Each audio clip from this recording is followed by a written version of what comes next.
Okay, back at part two, I guess. The battery just shut the camera off right in the middle of the other video where I was showing you the base plate that we made, the 1/4-inch aluminum base plate.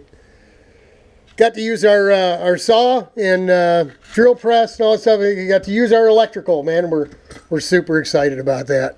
So went ahead and made a steel bracket off these the 2 bolts that the 1/4-inch plate comes out past the mount that's for the RV XX or the rock shifter. This is the old RVS. It's the best we could do. We can't find a cast RVS plate. I had one. It went to scrap a long time ago. Never used it on the Enduro, so didn't think we were going to have a need for it. What you see we got going here again, where the red Dykem is where the old clutch perch used to be. Let me set you down for a minute. Set the motor down. Right, so we had clutch, sorry about that, folks. Clutch perch was in here. So the clutch cable actually comes in from here, from this way, right, on an angle. That's why I cut the bracket here on an angle. Right, a little too much angle, it looks like, to reach this here. But, we can always take more off.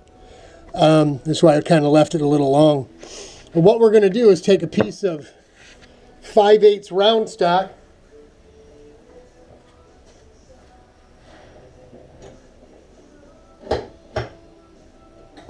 And piece of 5/8 round stock or a piece of American steering shaft, whichever, it's all the same. And we'll just cut a piece about, 3/4 of an inch long. We'll drill it, tap it for probably we'll just use this as an example for a metric bolt. We'll drill through the bolt, straight through, and we'll use it as the adjuster for the cable housing, right? It'll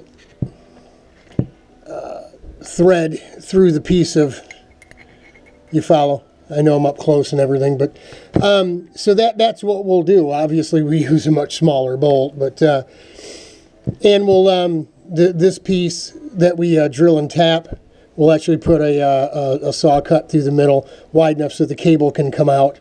That way, we can disconnect the clutch cable here, loosen up the bolt, and then just pull the cable out if we need to get the engine off to do any kind of maintenance or anything. But that's it for the 12th. We'll come out tomorrow, like I said, and make this piece of 5/8. We'll cut this down. We're going to actually weld this onto here after all the drilling and tapping and everything's done. So coming around, we're getting there. Just figured we'd mess with this a little bit. It was a little less invasive than working on those bearing hangers. Well, that's it. Hang in there, y'all. It'll get better.